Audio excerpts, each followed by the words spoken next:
Hello, everybody. Hi, my name is Rajiv, and my pronouns are he, him. And I'm Carly, and my pronouns are she, her. And welcome to the Queer Sober Social Podcast. We're a chill social group of LGBTQIA folks who want to do more with their lives than just drinking. Whether you identify as in recovery, sober curious, or just wanted to be sober while you're listening in, we're happy that you're here. And with that, let's get started. Well, welcome, everybody.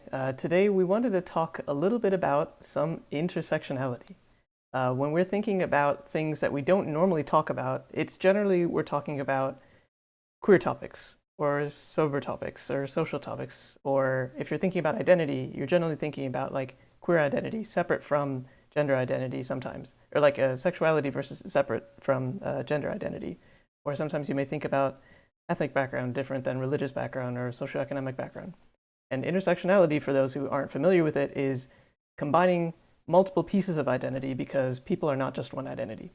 And so uh, we wanted today to talk a little bit about that, and more specifically around the intersection between queerness, whether that be sexuality or gender, uh, neurodiversity, and then also sobriety, all together, all at the same time.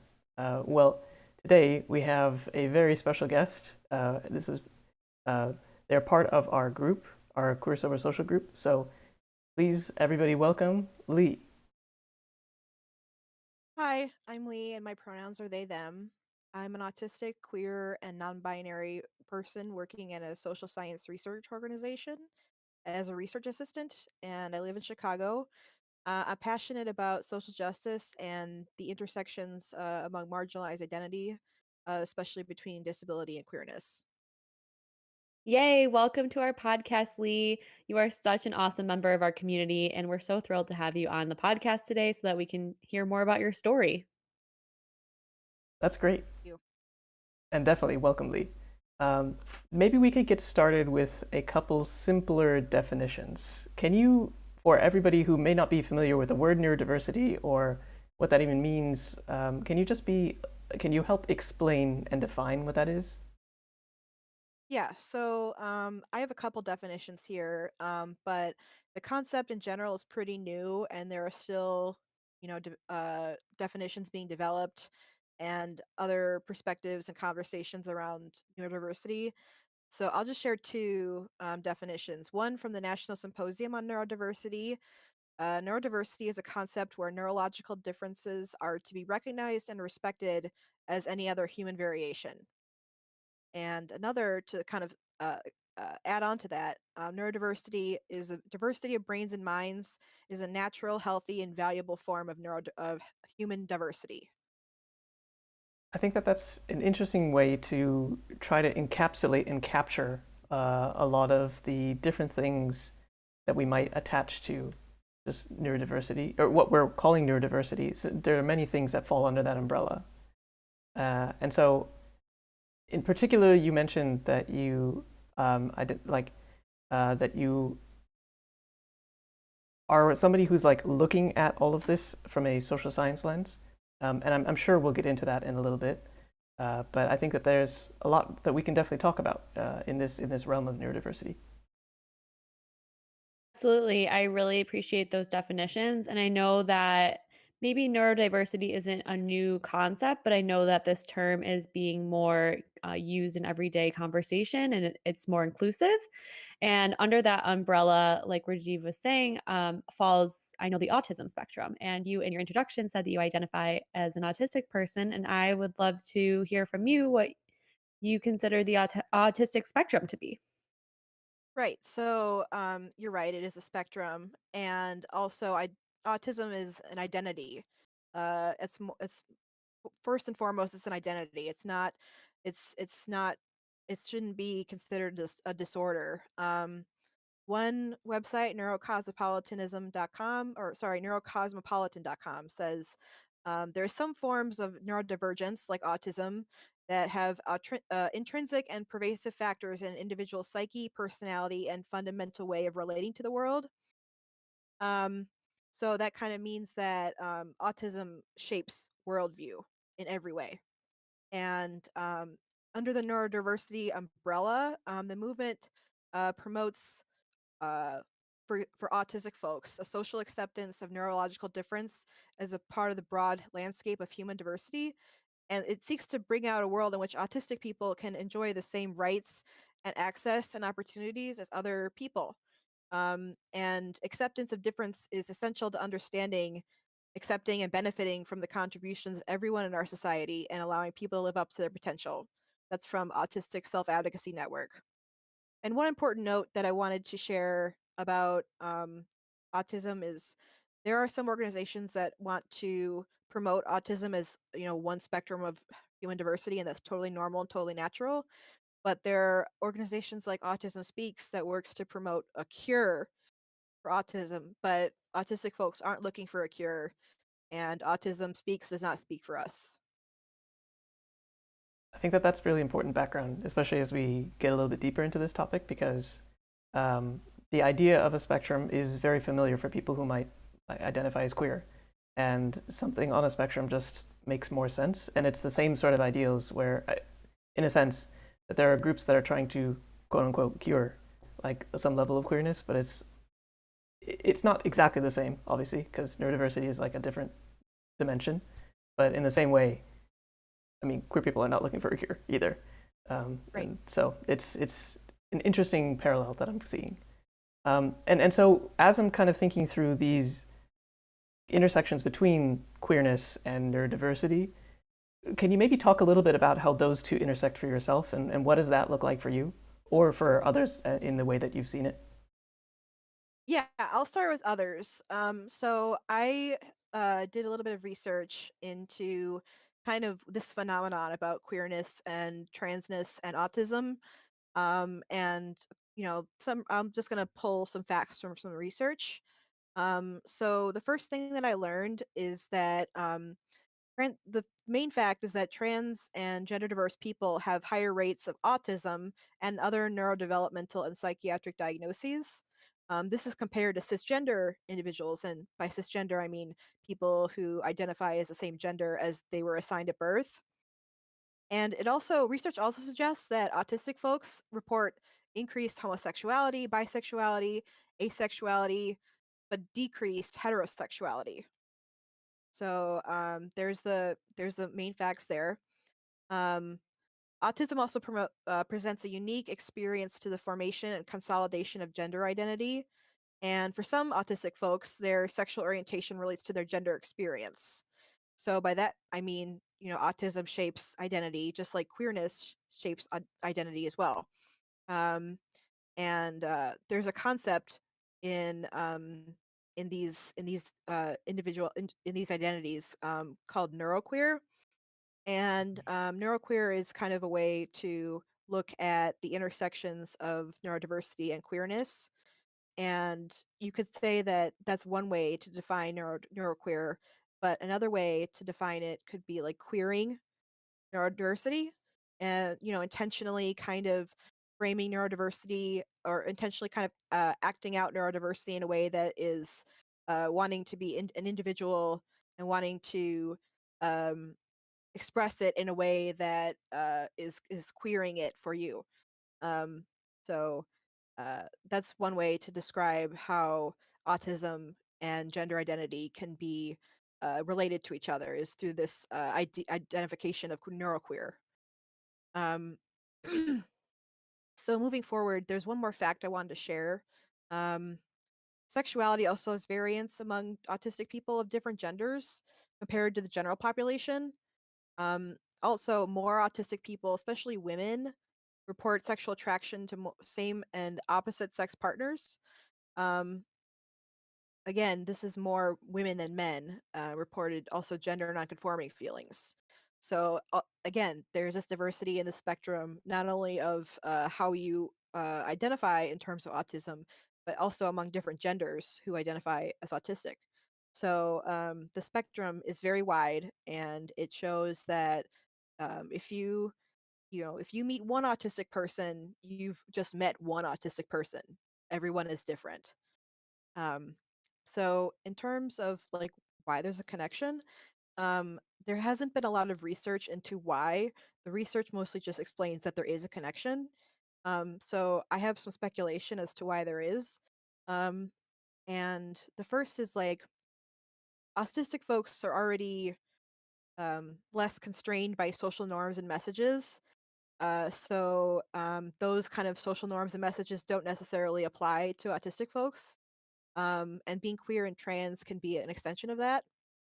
Um, there could be a biological explanation, or a very simple explanation could be that in the research, you just see more autistic and transgender and gender diverse individuals because that's the people who are doing this or participating in this research. So that could just explain in the research why there is a connection, because maybe more people are participating in it. Um, so that's yeah, that's just some facts that I wanted to share. For sure. And thank you very much for providing those. I think it's a very strong academic way to think about it in terms of self-selection bias to like think about who's actually joining these studies and who's running them. I think that's totally fair. I do also think I like the concept of the social norms being broken down and that kind of opening you up to like the world of queerness. Because you hear that a lot in a similar vein when you're talking about something like toxic masculinity, for example, like queer people who feel like they don't have to act in the way that they were raised to be able, like to perform the gender that they were assigned or the gender that they think that they're meant to play, just because they now have this like pass because they identify as queer. And Right, so and that could be another form of queering identity, in terms of thinking about queer theory, and the term queering is just another way to describe exactly what you're saying. Like, you don't have to perform exactly as you're told, as you're assigned. Like, you can you can be whatever person you want to be, and however you want to identify, that's valid. one last thing that I definitely want to echo is the idea that once you have met one autistic person, you've just met one autistic person, and it's not the same across everything. So, which is definitely something that people who may not be familiar with neurodiversity may make the mistake of. There are certainly certain things that we may end up talking about later on in this podcast around like what we could do or couldn't do, but also recognizing the fact that people are people, and that will probably differ. Agreed. I love everything that you've shared so far, Lee. I love how well researched it is. I love how relevant it is. And I know that, what Rajiv is saying and what you are both saying is that there's so many people out there that are figuring out their identity that could really benefit from understanding the, behind the scenes reasons of why they might be feeling certain ways or identifying as certain things. And there's so many different spectrums going on at once. There's the queer spectrum, there's the sexuality spectrum, the gender identity spectrum, and now the autism spectrum. Hmm. So I'm curious if you have anything to say about the intersection of all of these spectrums and what that could look like, or what you know about it, from what you've seen in other people or for yourself. For myself, you said? Yeah. Yeah. So I guess I so you want me to talk more about my past and my history? Sure. Yeah, that'd be great.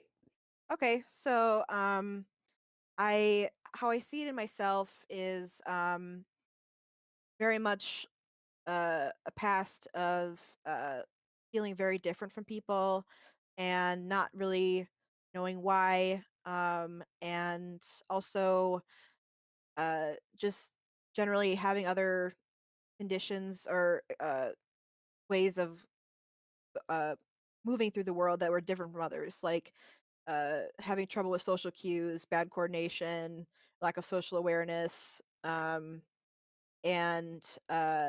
realizing I was queer and non-binary helped fill that that gap in a way. But there's still a part of me that felt differently, and I was diagnosed with autism at 26, and that explained a lot. And but through that, there's multiple coming out experiences, like coming out as queer, coming out as trans, coming out as autistic, like, and then there's different ways to come out to people, like through family, through work. in society or just to myself. Like it's a natural evolving experience of just coming out to people and uh, having them react in ways that I just have to kind of understand, because they might not be aware of that, of how it affects people and myself included. Um, and it just showed me that people are unique, and just because you are just queer or just autistic or both, these identities uh, can be cumulative and multiplicative, and lead to a unique experience in life, and they build on each other.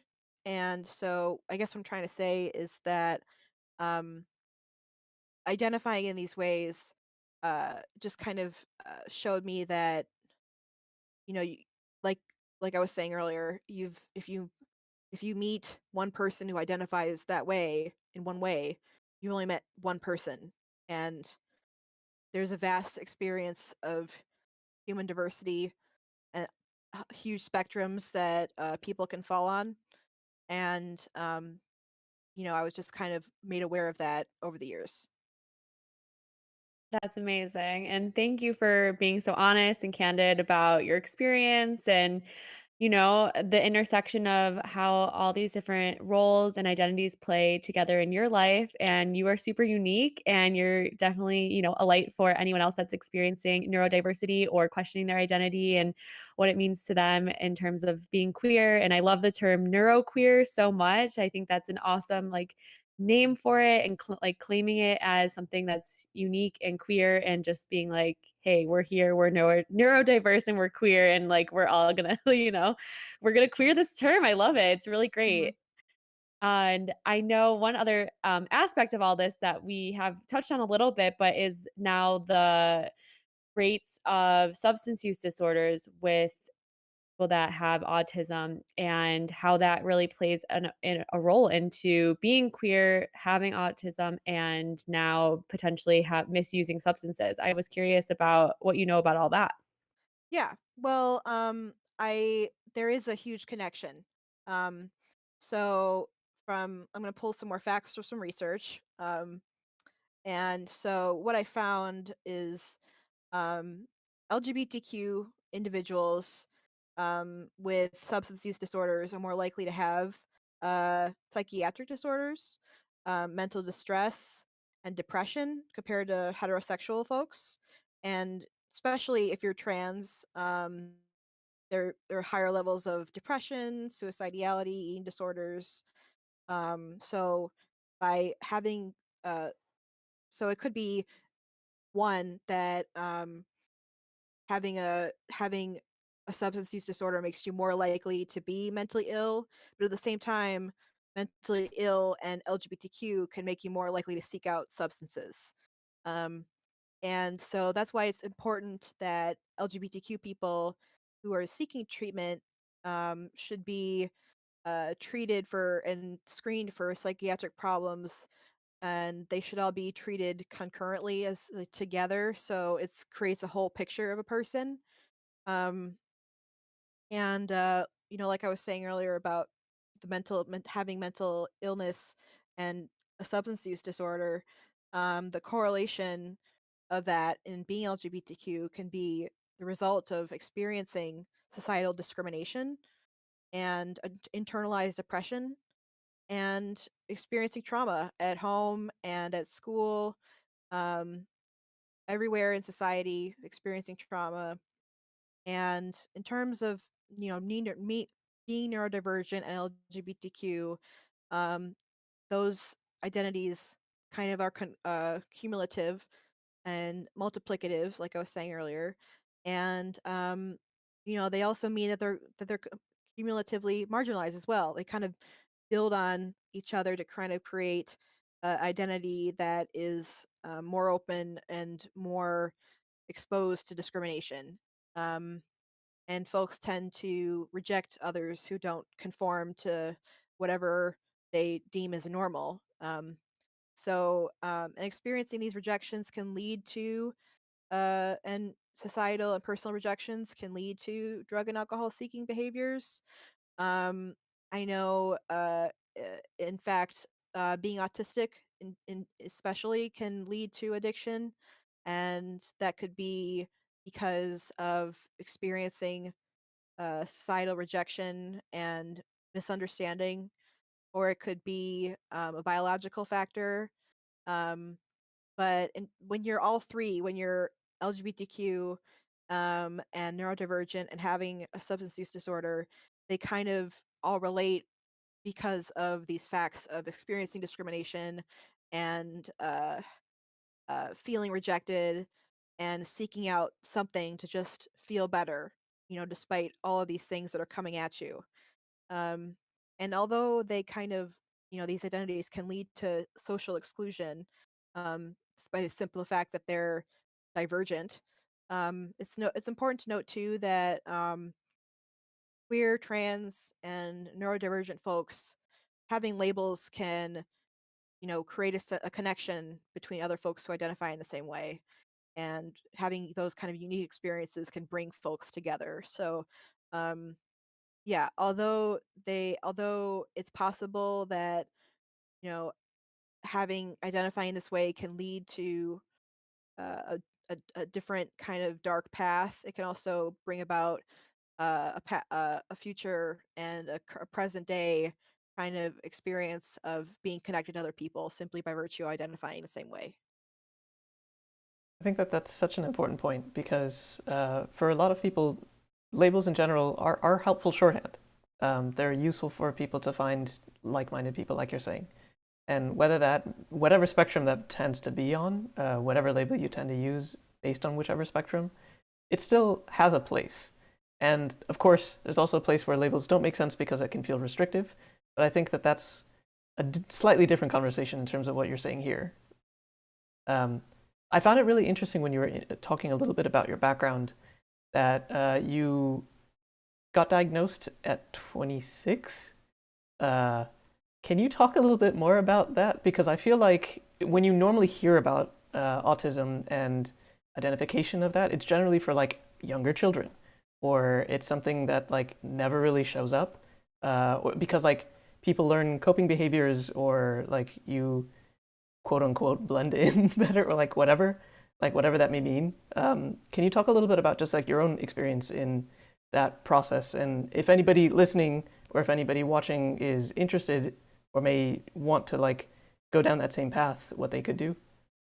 Yeah, so I was diagnosed late, um, and I was diagnosed as a result of a therapist that I was seeing, recommending me to get some psychiatric tests.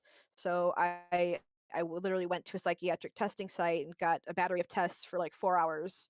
And there was part of that was like an interview, part of that was like interpreting drawings and counting numbers and remembering those numbers. There was a lot of tests. Hmm. And then I got the diagnosis, and the reason why um, a lot of folks get diagnosed late is because of how autism is understood. And usually, the research behind how autism is expressed in young children is simply because they were studied, like there was because of boys and how boys presented autism, and that's how they kind of extrapolate to everyone is just because of this specific research. And of course, I am not a boy. I'm non-binary, and so simply the fact of being a different gender can uh, kind of mean that you display autism or you kind of have autistic traits in ways that differ from other genders. Because, like I was saying earlier, um, uh, people of different genders have different kinds of autism, and they can, kind of present in different ways. And so, yeah, I was. That's kind of why I was diagnosed late. And I guess for folks who are interested in, if they are exploring, if they have maybe self-diagnosis and they want to explore getting an official diagnosis. First, I want to say self-diagnosis is valid. It's valid because there's a number of barriers to getting diagnosed. Whether it be insurance or societal stigma. Self-identification of autism is valid.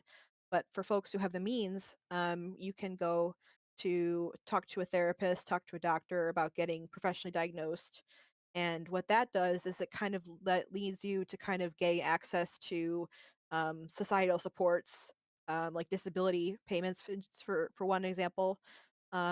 So it really all depends on what you need and uh, what you have access to. And I wouldn't say that being officially diagnosed is any better than having a self-diagnosis, but I know that I had a self-diagnosis for many years before I was officially diagnosed, and that could be the path that other people go on too. So, um, yeah, Well, thank you. I think it's a really interesting like set of background, like an interesting background that you have because of that. Like that slight difference of the research just not being there, or the research not being done specifically for other identities that you hold, like causes so many issues in terms of like delays or like not being able to identify it or whatever.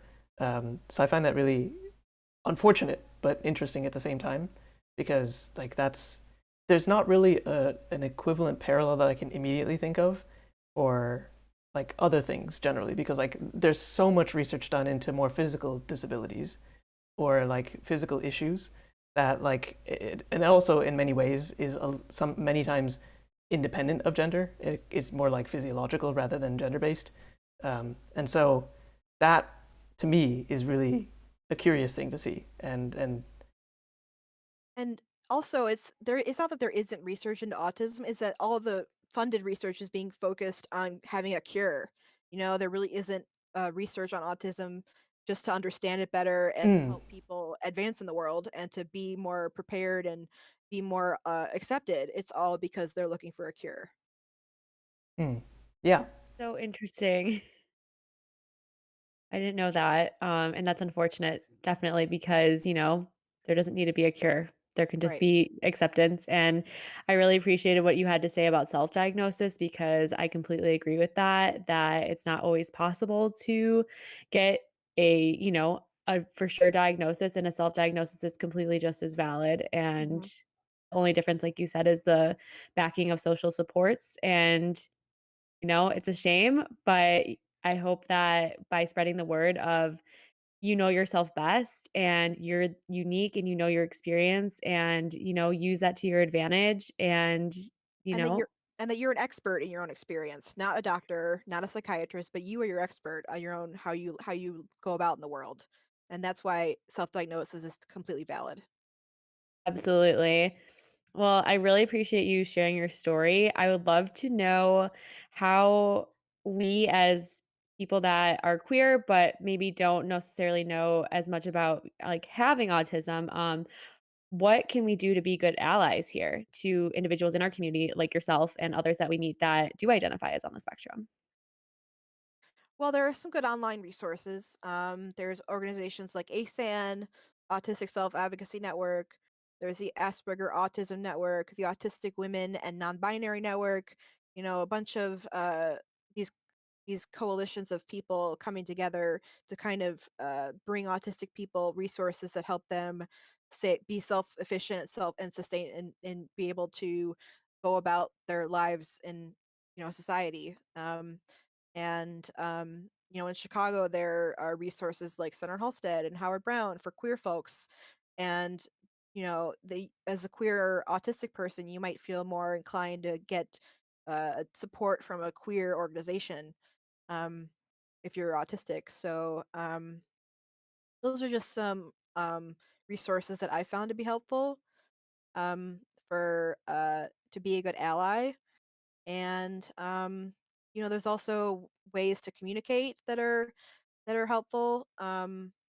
I can identify a few if that's kind of where we're going. sure we can. But before we jump there, two things. One is if you are listening or watching right now, we'll probably put some links in the show notes or the description of the video. Probably not right now, but shortly thereafter or once this actually goes up. And secondly, there's a chat that came in, so I just wanted to read it just in case you wanted to Oh, react sure. to it. Um, Comes from Julia from Twitch, and they're saying disability can offer services like gainful employment ventures. So important because they're an employment specialist. my favorite part might just be helping people gain their independence, especially when they fall on all of these spectrums. Right. That's totally I also relate to that because I also had an employment specialist when I was before I got my job. I found a Chicago House. That's another good resource for queer folks. They have employment specialists and they helped me get a job. And they knew I was queer, they knew I was autistic, and they helped me find specific resources to get a job that would fit my not only my personality but also my style and my interests. So, definitely, I would agree that seeking support uh, is definitely going to be helpful in terms of getting a job. Totally. I mean, gainful employment is such a struggle for people who may not fall under like the very strict boxes that like typical employment expects, whether that be any sort of physical disability or neurodivergence or like even preferences. Like if you're falling outside of any of those, like the box that many employers and companies expect you to have becomes that much more difficult. So uh, really can appreciate people who are out there helping people who might not fit in that neat and tidy box to be able to find something that works for them. Because a job isn't restricted to people who fit those norms only. It's just unfortunately the mechanism by which we get people into those jobs that tends to like force people into a specific shape. Uh, So Agreed. I think so. Going back to what we were talking about before around the level of ways that we can communicate or be inclusive to neurodiverse people, could you maybe talk a little bit about, in your opinion, just where and how we might want to get that level of inclusivity or the types of things that we should be saying? Yeah. So I could talk about communicating with neurodivergent people, and then after that, communicating about neurodivergent people. Sure. Um, so just some do's and don'ts. It's one of the things that's absolutely important is to um, ask people how they want to be identified. So there's identity first language, with, such as autistic person, that a lot of people prefer. But then there's also people first language, like person with autism, that other folks prefer. I personally prefer identity first language because I feel like being autistic kind of is a one way to kind of look at the world and it frames my perspective. But, person with autism is also something that other people would prefer to be called. So using language that other people want to be called by is one. Um, don't ask personal questions. How do you like what's it like to be autistic?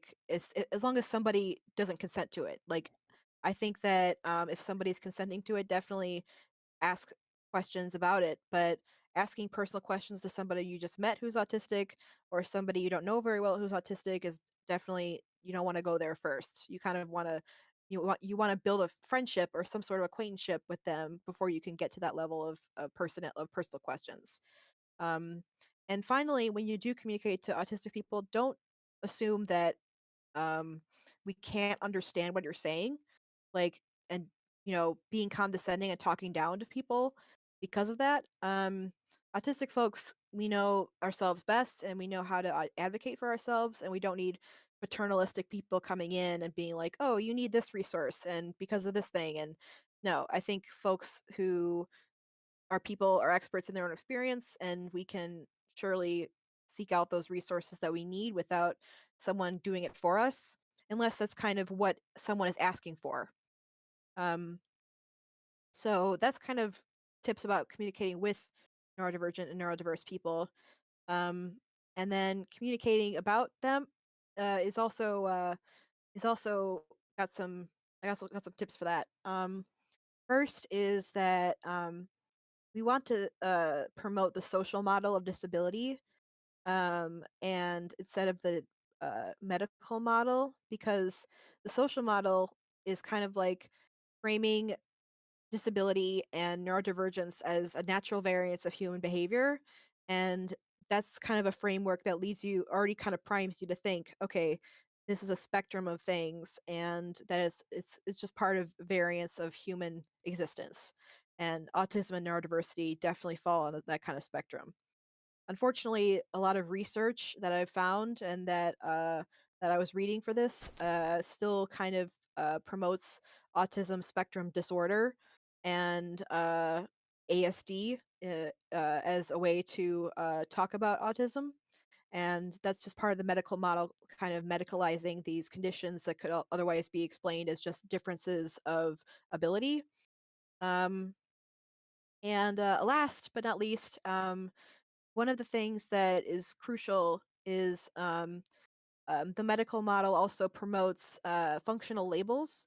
So, like high functioning and low functioning.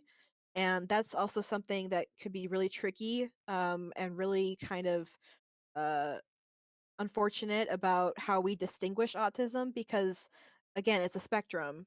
And so using labels like high functioning denies support because people think you don't need it. And using terms like low functioning denies a person their agency, even though they have the ability to advocate for themselves. So, if you have any, if you're not sure about how to identify an autistic person, it's just autism. That's the whole thing. I think that that's a really important thing to pay attention to because I, at least in my own educational background, grew up with like the medical model of it.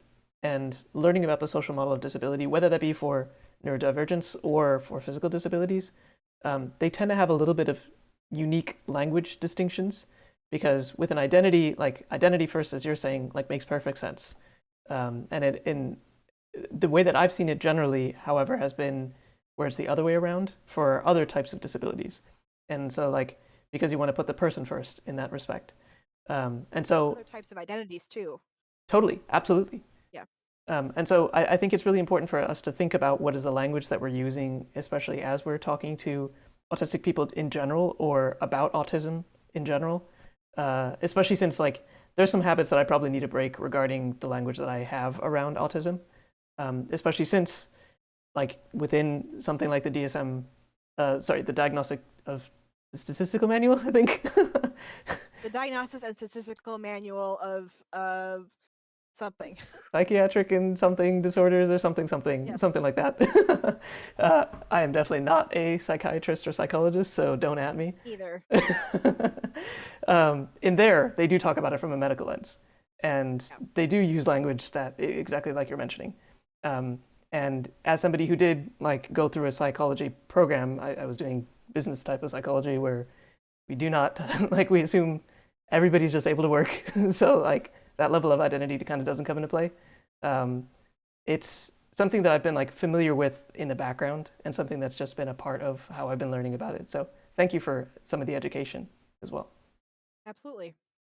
Seriously, Lee, I learned so much from you today. And I think it all just, and what you were just, it comes all back to what you said at the beginning, Lee, where like autism and neurodiversity, it's not disease, it's an identity. And as long Right. as we view it as such, like as long as like if you are part of the queer community, you're already respecting people's identities, whether you're like thinking extra about it or maybe it's just like become second nature to you. It's the same thing with this stuff. Like, just respecting the way that somebody wants to be referred to as or the way that they identify in their neurodivergence. And it's just like can be as easy as a conversation that you have with someone when you ask what their pronouns are. Like we're making this commonplace. It doesn't have to feel taboo to have these conversations, but Lee, you gave some really, really great tips on working with people with autism, on talking about those individuals, and just I think at the end of the day, it just comes down to respect and just, listening and respecting what you hear back from those you're working with and learning from. So Mhm. I'm so, so appreciative of you being on here today. Thank you for being vulnerable and sharing your story and being so open. And you really are shedding a light for so many others who will be listening to this. So thank you. Absolutely. Well, before we wrap up this episode, is there anything else that you might want to say, Lee, before we move on to the after show? Um, love yourself because you're important and special. That's all I want to say. A I great love that. message. Well, I think with that, that wraps up today's episode. So make sure to subscribe so you don't miss the next one as it comes out because we try to launch an episode every other week. And you can find our podcast on all major platforms, and the video podcast lives at twitch.tv and YouTube. Be sure to follow us on Instagram if you don't already at Chicago Queer Sober Social, and contact us at queersobersocial@gmail.com, or leave us a voice message on our Anchor page with any questions or stories or topic recommendations or guest requests that you would like to share with us, and we will be happy to listen to those. Thank you so much for listening to the Queer Sober Social podcast. And always remember, You are queer enough. you are sober enough. You are enough. Well, thank you everybody for listening to this week's episode.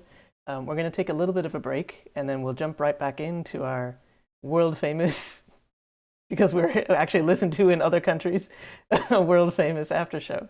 So we will be right back. Thanks, everybody. See you in a couple minutes.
Yay, definitely. Hello, everybody. Welcome back. We wanted to thank everybody for joining, and if anybody's watching this after the fact, or if you're watching the VOD or anything like that, like, welcome. If you haven't already joined us in chat, feel free to do so. We generally have some good conversations if we have a few people that are able to chat. We do read your questions. Thank you for subscribing if you have not yet already. or liking the video, or pressing follow on Twitch or whatever platform you're on that you're able to see this. Do the thing that you need to like show that you're engaged. Tell the robots that like we're good, and that helps us a lot. So I think in this, to begin some of the stuff with this after show, first of all, I wanted to thank you, Lee, again for joining us because I think that it was such an interesting conversation. And I know that we were talking a lot more about the like models that we should be thinking about or how to talk to other people, and we got just a little bit about your own experiences within these spectrums.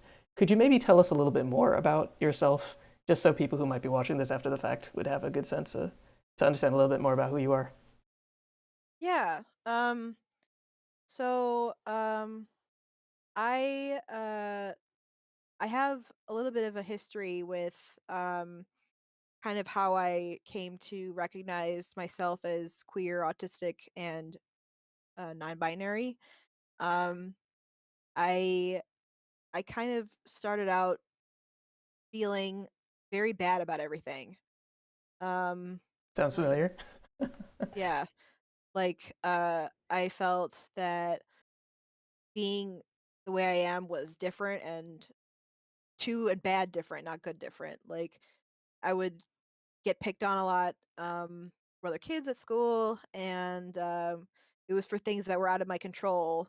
Um, but I felt like that that kind of uh, being bullied and picked on uh, it kind of was it wasn't good per se, but it was helpful a little bit to kind of build up my empathy for people and kind of build up my inner strength, because when you kind of experience those things at a young age, they kind of uh, help you form boundaries and help you Hmm. form good ways of understanding people. Not to say that bullying is good, it's not, it's bad. But for me, it helped me a little bit to kind of build up my inner strength. And so that kind of led into me being understanding that I'm queer in, grade school and non-binary in college. Um, I have some personal stories about how I came to understand that. Um, when I was in grade school and I came to the understanding that I was queer, I thought everyone was queer, and I just thought that everyone kind of identified that way, and they just kind of, in fact, were either hiding it to save face, or that they really were supposed to say, "Oh no, I'm straight," but they actually felt queer. And it wasn't until I went to high school and I learned about. And I went to Catholic grade school, high school, college, and so going and learning about Catholicism in general and kind of organized religion and how it's kind of suppresses things that are like being queer and being trans, that kind of was like, oh, actually people do are straight, and that sometimes how I identify is actually not maybe not that great for this religion. And so now I'm kind of agnostic, but and I identify as came to the conclusion I was non-binary in college when I was taking a test and I decided to write my preferred name on it. And the teacher was like, "Is that your name?" And I was like, "Yeah, it is actually. It is my name." And so that's kind of how I felt comfortable in my now legal name, but in the past it was my preferred name. Um, and then I mentioned earlier about how I came to realize I was autistic through kind of these batteries of tests, but I thought I was autistic a lot earlier. And it one of my therapists was like, "You can't be autistic because my one autistic patient does not act and look like you." And so that kind of discouraged me from getting diagnosed. But overall, like over the years of kind of coming to realize myself that I was these things, helped me to come out to people afterward. Like first I had to come out to myself as like all these things, and then when I interact with other people, it helps me to kind of feel more comfortable to come out to them too, because I've already done it to myself, and that's kind of a huge thing. So that's kind of about it. Thank you for sharing all that. Your stories are so funny. And your view of when you were younger of how you thought everyone was queer, I feel like that's how I identify now is like I believe everyone's queer and being straight's the phase and you need to prove to me that you're straight Yes. because I don't believe that for 1 second. I'm just Mhm. kidding mostly. But it really yeah, like for me like being straight was the phase, like, being queer is not the phase, being straight was. But thank you for Absolutely. sharing that. That's so unfortunate about your therapist and having such a small view of what being on the spectrum looks like and not, like Mhm. we said, you're the expert of your own life, and if you have these inklings or if you are noticing things about yourself and you're Googling them and it's coming up like maybe this is something that happens to people on the spectrum, like you are able to put the pieces of yourself together first and like you're the most like capable of doing that. So Right. super interesting. And I really love how you took the time to come out to yourself of all these different identities and then you put them all together and it just makes who you are today even that more confident and that more unique. So love it. Yeah.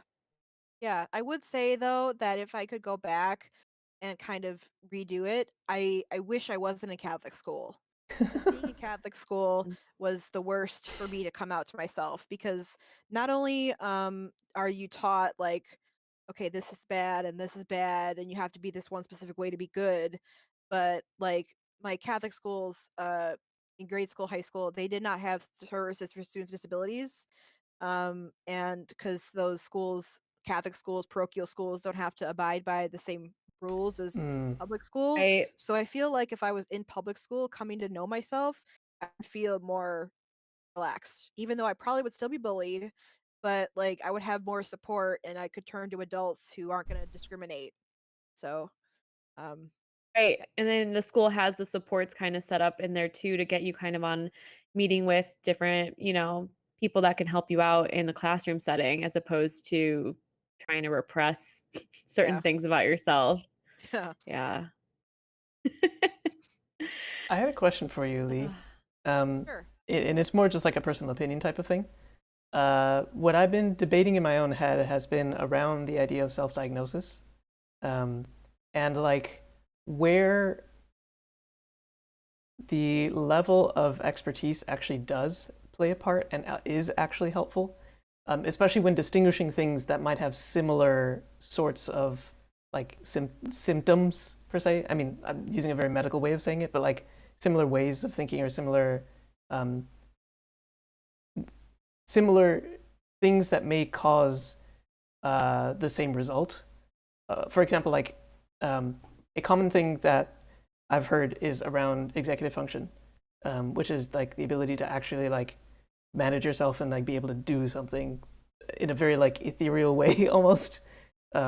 And so, but you also see that in people with high anxiety and instances like that where you're seeing some of those differences. And so, in your opinion, or at least with the way that you're thinking about it, um, could you maybe talk a little bit about the idea of self-diagnosis, especially in relation to some of these other things that feel kind of similar?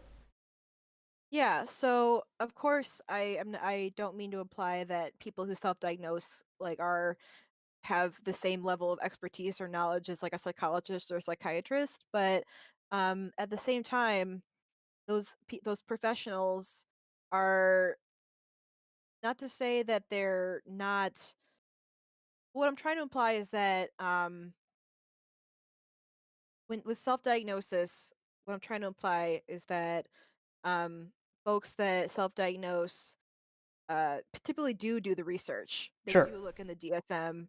They do Google online, they do read articles, like, it's an actual, like, research effort that they do, it's not like just people thinking, "Okay, I have this symptom, I'll go on WebMD, that's what I am," but it's more of, like, actually diving in because you're invested in that because sure, it's yourself. right, So and another point that I wanted to make is that, you know, the main reason why I think folks self-diagnose in the first place is because whatever they're experiencing is distressing to them. You know, like if a person is undergoing anxiety or having other psychiatric conditions, you know, they might want to look into why other people or how other people experience that because that's kind of a way to alleviate the kind of distressing kind of feeling because knowing there are other people out there, that's another way that people can connect. Um, so as far as kind of understanding the nuances like you're describing between different conditions, I mean, people make mistakes. Like doctors also make mistakes. True. Like Absolutely. I remember, a funny story I have is, I had multiple psychiatrists growing up, and, one of them thought I was bipolar, and so I thought I was bipolar for a while, but then I went to a new psychiatrist, and he's like, "No, you're not bipolar." And I said, "Why am I not bipolar?" He's like, "You don't have manic episodes." But the other doctor clearly thought I did.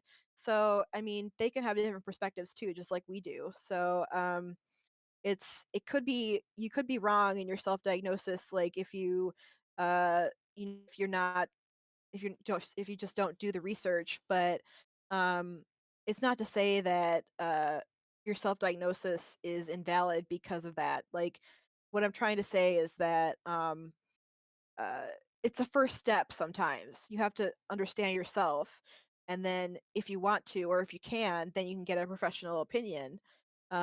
But typically the people who are making that first step, they may go in a different direction. They may be absolutely off base, but getting a second opinion could help with putting yourself on the right track and getting those supports. Absolutely. And either way, like I think your point around the fact that this is distressing, no matter what you call it, whatever label you like end up choosing for your self-identification, there's still something that you might want to like pay attention to or tackle. And your other point that you mentioned earlier around comorbidities, aka people who have multiple symptoms and may have multiple disorders, or like multiple things that are going on at the same time, basically. Yeah, The language around this is really hard because like it's trying to like get too far from the medical realm, but like not. So apologies, I'm like stumbling over some of the language there. Okay. Um, uh, but that I think is also important because like you could legitimately be a person who has anxiety and also be an autistic person. You could yeah, also literally be a person who has some of the things that you think you're self-identifying with, and then some other stuff that may just be showing up for a certain period of time for like a or something like that. And I yeah, think that that's totally a fair way to talk about it. absolutely. I think you're absolutely right, and I think that starting to learn about yourself in that way is just it shouldn't be scary or kind of like worrying. It should be, I mean, in terms of self-diagnosis, kind of a way to affirm yourself that there are other people like that in the Mm, world. And so I know for me that's kind of how I felt when I was self-diagnosing as autistic because I for so many years when I was younger just thought I was a bad person or a weird person. But, knowing that there was a label out there was just really, really consoling in a way. It's awesome. Yeah, I agree with what you're saying too about self-diagnosis and how even if you do seek out medical treatment or care, you're like practitioner that you're talking to is only going to get a recollection of your story Absolutely. as much as you tell them, and you're only going to be able to tell them as much as you know about yourself. And Mhm. sometimes you might be in denial, or you might be having a substance use disorder that goes concurrently with like the symptoms you're experiencing. So like maybe you are having anxiety, but maybe it's caused by the amount of alcohol or drugs that you're engaging in. So it's like if you're not willing to look at the whole picture of yourself, you're not going to be able to paint that when you are seeking out medical care. So I agree with you, Lee, like what you said about, trying on different labels. So maybe if you like find autism is starting to speak to you, then at least it can connect you to others in the community that I use this label as well. And then as you get to know them or engage in these conversations with other people that use this identity, you can kind of see how it feels and see if the things that this community is talking about resonate with you or maybe they don't. So, like in your case, if you had started to seek out a bipolar community, maybe right away you would start to realize, like, oh, I'm not sure I'm connecting with what's going on. Or maybe you would, and maybe you could make great friends with them anyway, but Mhm. maybe it would kind of help you on your path of figuring out. I know we said too, like it is so unique. but I think the community aspect really does help that feeling of like, being alone or, like, not knowing anyone or not knowing what's going on. It just helps you feel more connected, but it also helps, like, have a gauge of, am I getting closer or further away from identity, like, development within my own self? Exactly, and that's exactly how the social model of disability or the social model is trying to explain, that these instances of disability or neurodivergence or psychiatric conditions, whatever you want to call it, are the reason why people want the reason why there there are resources there is because uh sorry, let me back up. The reasons why the reasons why the social model of disability is so important is because it's trying to say that um, exactly what you're saying, Carly, and also that we don't want to stigmatize somebody. Hmm. We want to we Right. want to bring them into a community of other people who are similar, and we want to give them resources, and we want to give them choice and agency too in all those resources, like which ones are good for you, which ones aren't good for you. Um, and so looking at disability in that way is naturally kind of leads you to understanding about just the variance of people and being appreciative of it. I totally agree. I love that. And I know we talked a little bit about the DSM, but there's like such a debate about the DSM as well as like we could totally live in a world where the DSM doesn't exist and everybody else would exist exactly. There's Hmm. so many like pros and cons to it. Like with the stigmatization of people, I think that giving them a label and sometimes a label that isn't necessarily correct or doesn't fit with them, can be damaging in a way where, you've wasted time thinking that you were X, but really you're identifying as Y. It's there's so many pros and cons that go with it. But I really like this social model because I think it makes up for some of what the medical model lacks in terms of Right. everyday use and identification. Hmm. Like that's kind of all the medical model is useful for. I mean, is classifying and uh, having people fit in certain like boxes and having a way to classify people. And that's fine if that's kind of what you're looking for is to have a label. But it's not fine when it kind of leads doctors to be paternalistic and to kind of know what's better for you than you do, or it's not good. And the fact that it can be stigmatizing in a way. So not to discredit the medical model completely, just to say that the social model is kind of a natural evolution of that. Absolutely. Yeah. And I think both of them together work really great hand in hand in terms of the community building and understanding because the medical model is really great at giving you, if you're having these symptoms or if you're experiencing this and it's causing you this much distress in your life, maybe you should look at this, like try on this label. And so applying that in the social model, I think both of them together, it makes sense on the things that we're talking about for sure. We did bring up some challenges, obviously, with the medical model, but I'm curious, in your opinion, what the biggest challenges are for those who are neurodivergent? And you can speak from your own experience, you can speak in generalities from what you've seen. I'm just curious, like, what are the biggest challenges for those who find themselves identifying as neurodiverse? Well, there are some challenges that identified in some research. One is from an article about, sorry, I'm pulling it up here. Uh, LGBTQ and autism spectrum disorder experiences and challenges. Um, they identified some themes that other folks can identify in their study of like what challenges there are for these individuals. Um, One of them is experiencing these dual identities, and that kind of is kind of what I'm talking about in terms of intersecting identities and kind of the Mhm. multiplicity of them. Um, and two is multiple minority stressors, impact of discrimination, holding minority statuses, and also the barriers that caused by lack of understanding and lack of services. So that's kind of what has been identified in the research. But for me, it's kind of like it's very similar, but it's also the fact that in many ways I don't look disabled, I don't look queer, I don't look trans. So in many ways, I feel like when I do come out to people, their first thought is, "You don't look autistic," or "You don't look trans," and I have to be like, "Well, I am, and this is why," and then kind of give you all the same explanation that I just gave, this 45-minute explanation. So it's kind of challenging to kind of come out that way, but so that, and also too, when I was younger, one of my biggest challenges was having a lack of support, like friends or adults that kind of believed me or that kind of knew what to do or to help me.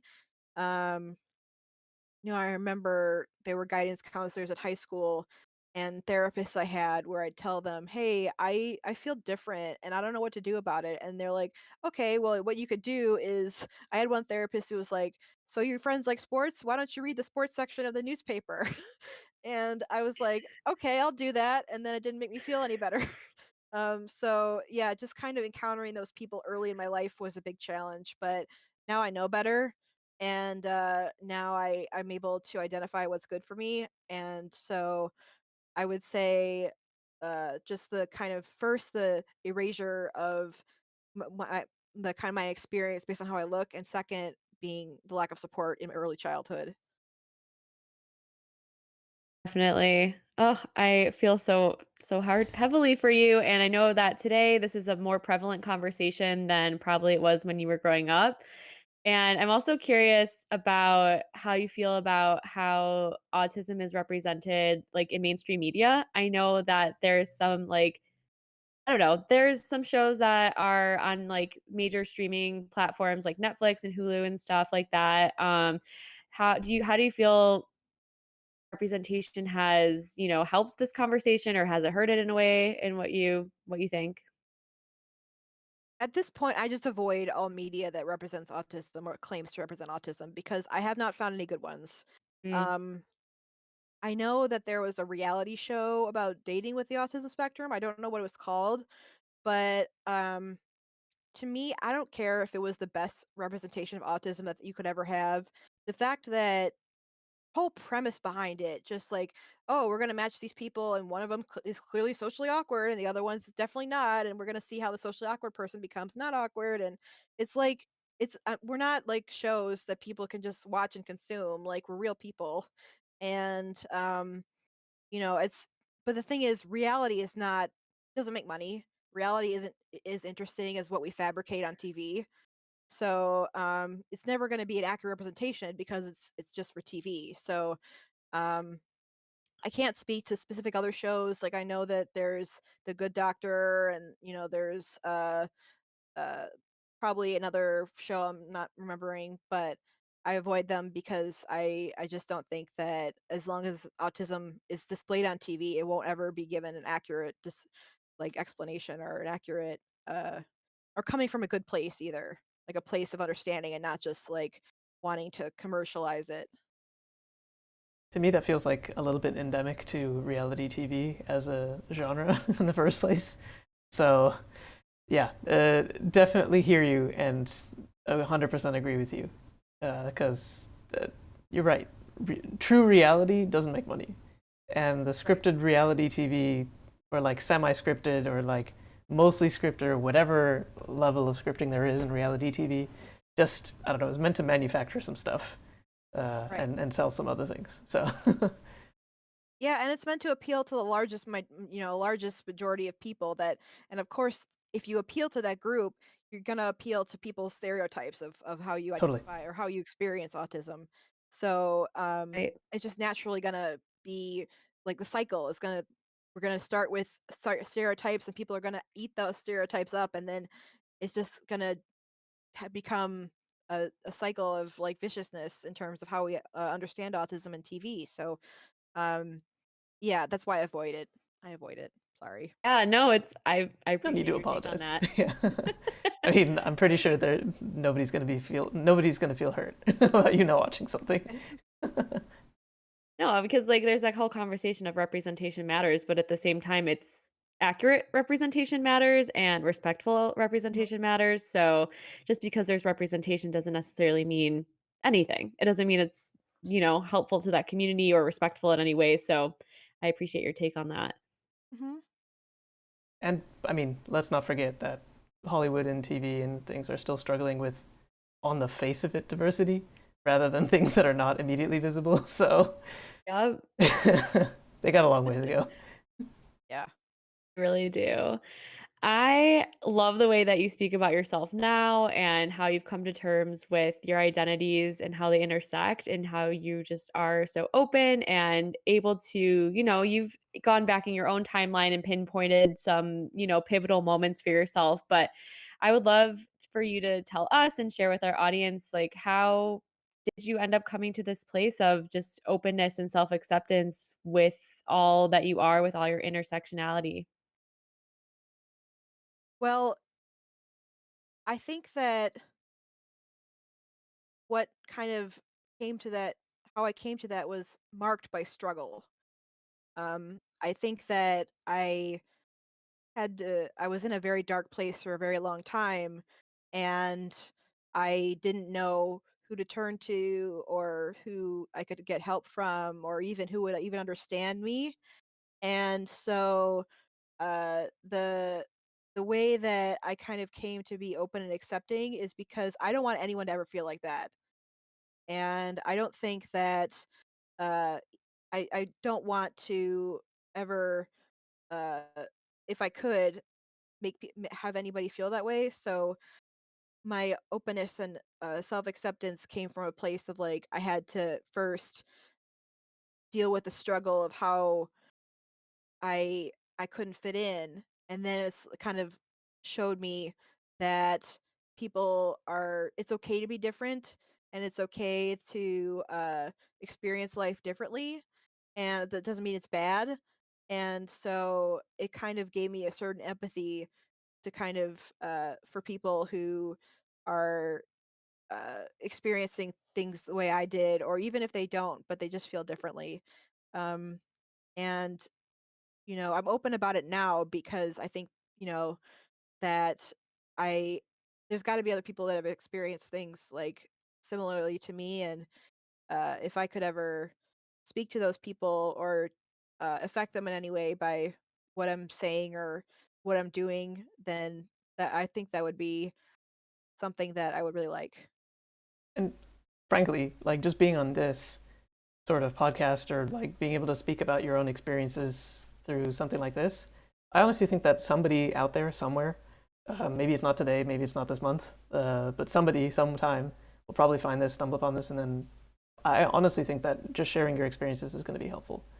And that is to mostly say back to like to go back to what you were starting with, is that you are just one person with one set of opinions and like one set of experiences. But I think that that all put together is just a useful to think about it more analytically, more like a useful data set for people to like look at in the end, because Yeah. there's so many different places that you can start to look at. It can be part of their journey as they're doing this level of self exploration, or part of their support system that they're trying to build is just hearing from people who have gone through that struggle and have come out at the end of it, instead of somebody who might be just starting that struggle or in the midst of that struggle, which sounds like really similar to the sorts of struggles that you go through with sobriety, or the same sort of struggles that you go through with like accepting your own queerness. And so that's why I think that this sort of topic is so closely interlinked with all of these other things that we talk about on this podcast just generally. So uh, absolutely, like I've really like liked a lot of the perspective that you've provided for just everybody out here, and for anybody that might be listening to this after the fact. Yeah. Thank you. Agreed. Honestly, like, I think a really cool part of your story, Lee, is kind of how you have this gratitude for the struggle that you've gone through now, like being able to be grateful that it happened to you, maybe not like happy about it necessarily, but looking back on it, you are grateful that, like that it wasn't easy and that you learned in this way that people are different and that's okay and that makes them unique, be just how you're unique. And it just inspired you to want to be more inclusive in your life and like pull up a chair to a table where, and just open up the circles of places that you're in to be more inclusive because you don't want anybody to ever feel the way that you felt, which was excluded or not, able to, like, be where everybody else was, so that now you're able to, on the other side of it, extend your hand and lift others who you see maybe need that help or need that guidance, so that's really I thought was super inspiring.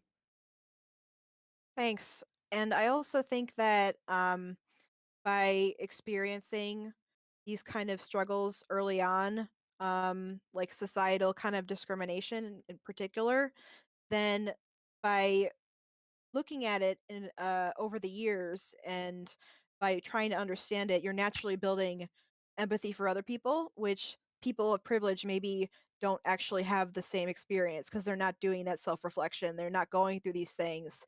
And I feel like I just care more about people now because of how I kind of felt like nobody cared about me in a way.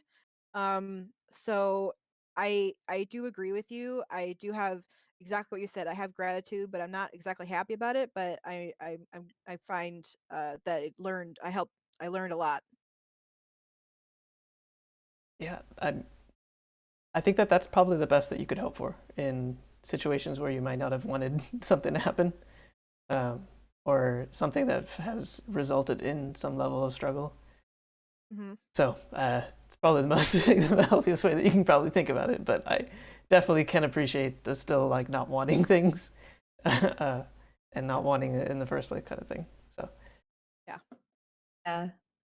Lee, I have a Yeah. question. What would you say to someone that is like newly on this journey or just like having questions about themselves and at the very beginning of this, like what if you could go back in time, maybe what would you wish you could tell yourself about this journey that you're on? Or if you were talking to someone just newly, maybe self-diagnosing themselves or just figuring out their queer identity, getting sober, all this stuff at once. What advice do you have for them? I would say I would say that that's a tough question.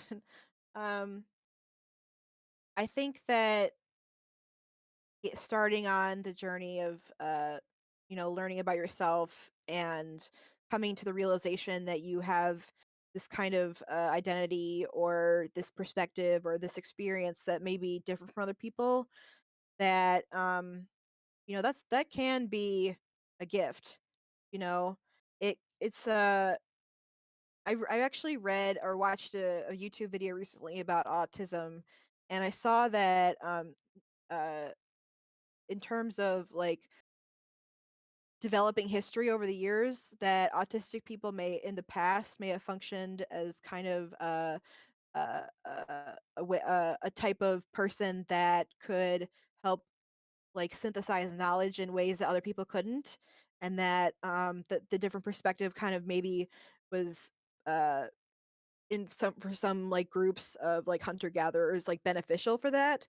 um so like I like to think of it as, think about what what what you have to offer and how you can take advantage of your unique experience and that, because I'm not gonna lie, I think that it will be a struggle and that it will be difficult to go through, but you're special, and not in like a condescending way, like you're special, but sure.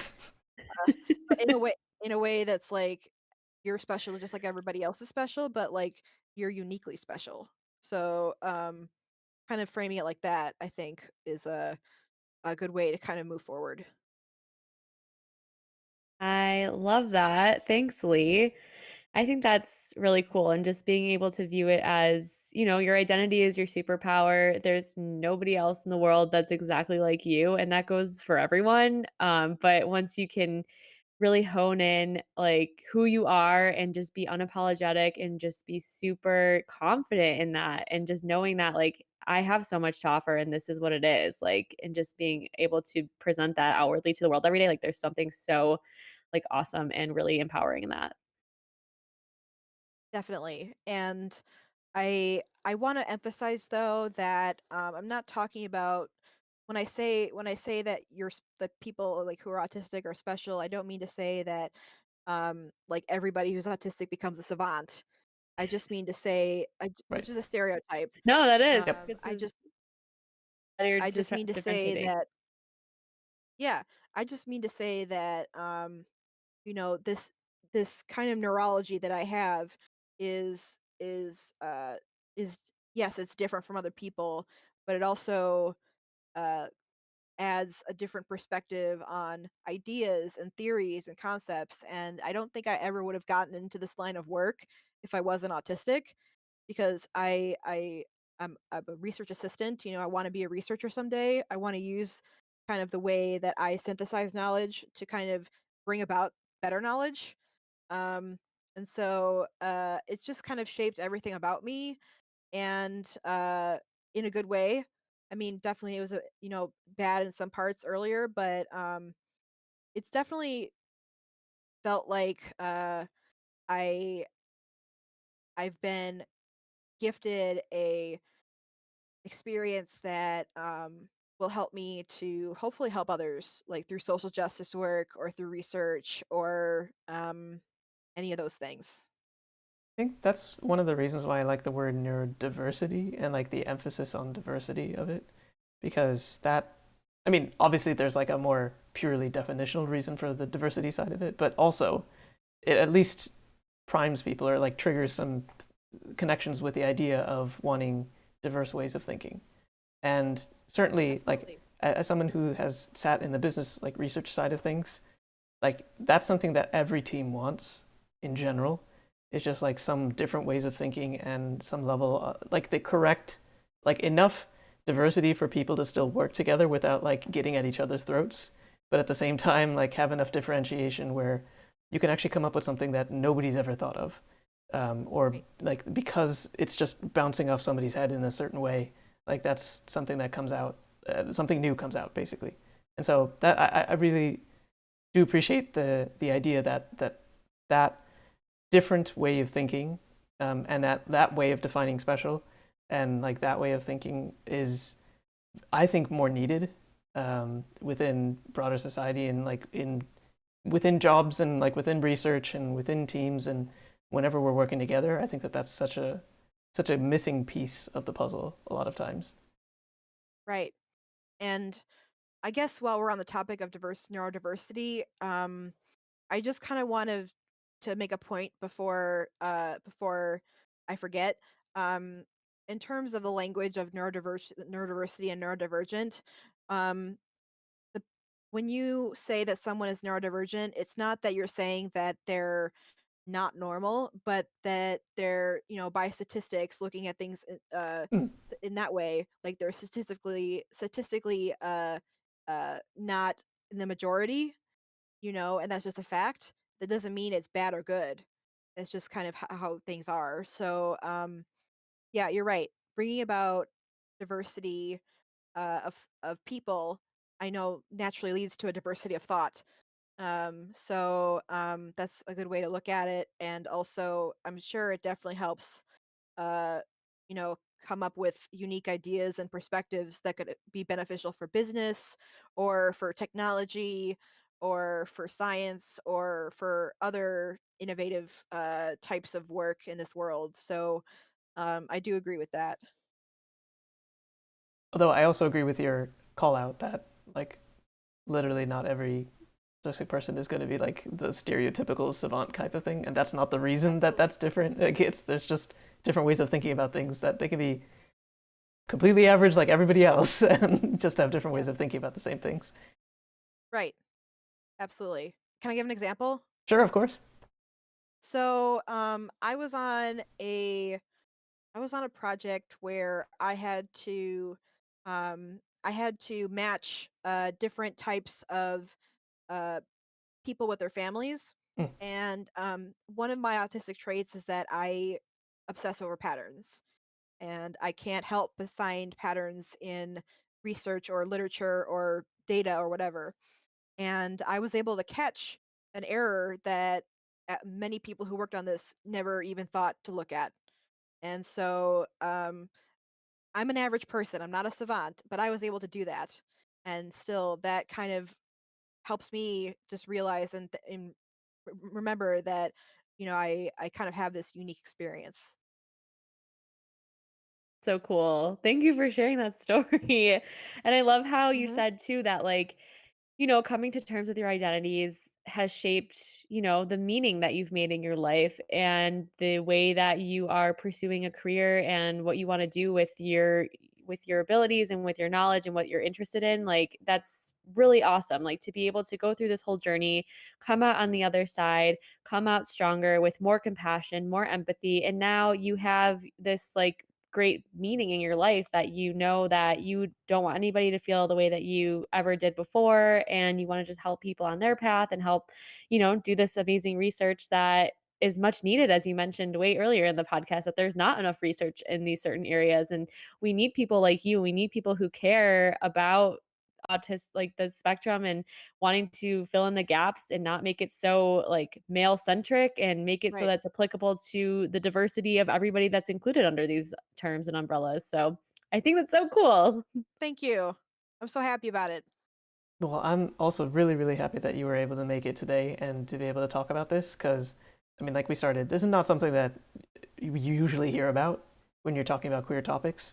Certainly not something that you usually hear about when you're talking about sober topics. And then the like three people that are in the intersection of that, like yeah, like even smaller amount of people would be talking about something like this, intersecting all three of those things. So thank you so much for providing your perspective.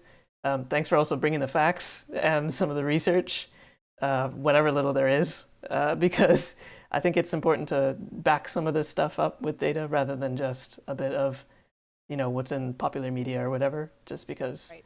as you were even mentioning, it's not usually accurate or, realistic. Yep. So definitely appreciate that. Before we close, because we are at 5:30 Central, do you have any questions for us, or is there anything that you might want to say to other people who might just be watching? Because this is just exclusive to YouTube and Twitch. Yeah, I do have a question for you too.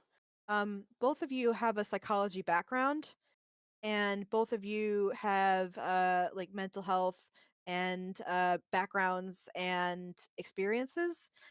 And I'm just wondering, like, how how, in your opinion, maybe very briefly, how maybe you have felt in terms of like reading the research, understanding psychology, but then maybe experiencing things that aren't in the DSM or maybe that are differing in some way. I will say I have like zero clinical experience and zero community experience. So a lot of mine is just like layman's readings or like slightly more educated than layman's readings. So I can't really speak too much about comparing the research in that respect between that and people that I've seen or lived experiences. Um, I I could definitely talk about it in other aspects of psychology, but probably not in the ways that you're asking. Um, Okay. but I mean, research is so driven by like Midwestern schools with lots of students, and so you're always going to get like the undergrad person who needs the extra credit for a class to be driving a lot of this research, as I'm sure like everybody who's done psychological research is aware of. But at the same time, like that to me is already just like you're starting at a place where you're not really representative, and so I am never really surprised when things don't match up exactly. Uh, but that's just more of like a generic statement around the differentiation there. Hmm. For me, I'll just say a lot of your research made sense, and a lot of the research that I did in grad school was about the intersection of queerness and substance use disorders. So like hearing your research about adding the autism spectrum to that made really was in alignment with everything that I had already read and thinking about holding all these spectrums as part of your identity, but then also talking about the intersection of your race, your religion and socioeconomic stat, like everything up like with that on top of it as well can really compound this like minority stress level and discrimination that you already talked about, especially in the medical field. There's already discrimination going on for queer folks that have a substance use disorder. And now if you're adding autism to it, it's just compounds it, like you Mhm. said. So, your research was super interesting, but was totally, like, tracked with everything that I had previously read in regards to, the intersection of queerness and substance use disorders. So, I found that super fascinating, but like you said too, like, it goes even with the DSM in looking at, like, alcohol use disorder, just because maybe your symptoms don't check all the boxes and it doesn't like, drinking problematic drinking it doesn't need to be defined by a book necessarily, and neither Mhm. does autism. So it's like if it's like what you said before, like the whole reason we turn to the DSM, the whole reason we turn to research is because something is happening in your life that is causing you distress.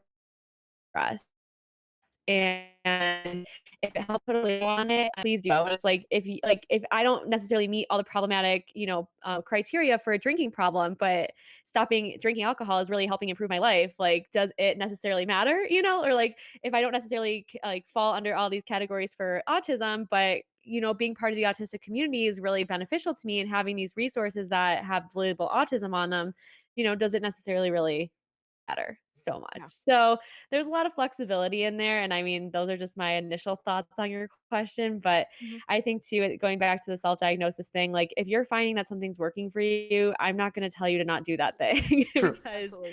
yeah, Absolutely. yeah, definitely like if take the research that's helpful to you, take what's connecting and like leave whatever's not. If it's like somehow you need to get to another criteria, like you don't need to drink more or like, you become different so that you can be like classified in a certain way. Like you are the expert of your own life. So like just take everything kind of like, and apply it to your life and figure out what works for you.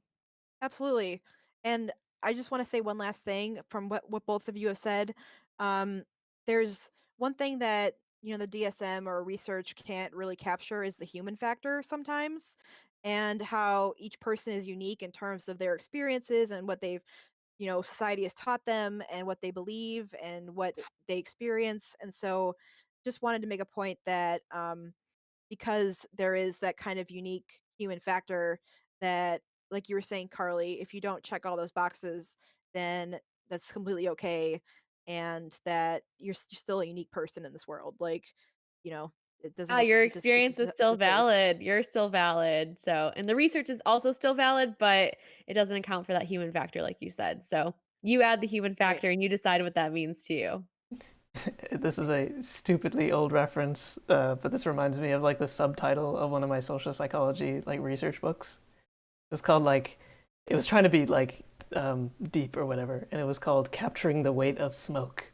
Like that's the idea, like that you can't capture all of the human in the research that you're doing, but you're gonna Yeah, try your damnedest to try to get it.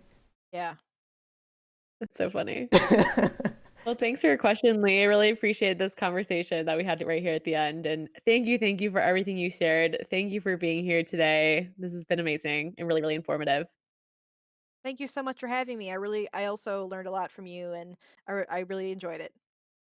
Thanks again, and thanks everybody for watching. We will see you in a couple weeks. Alrighty, take care, everybody. Bye. Bye. Bye.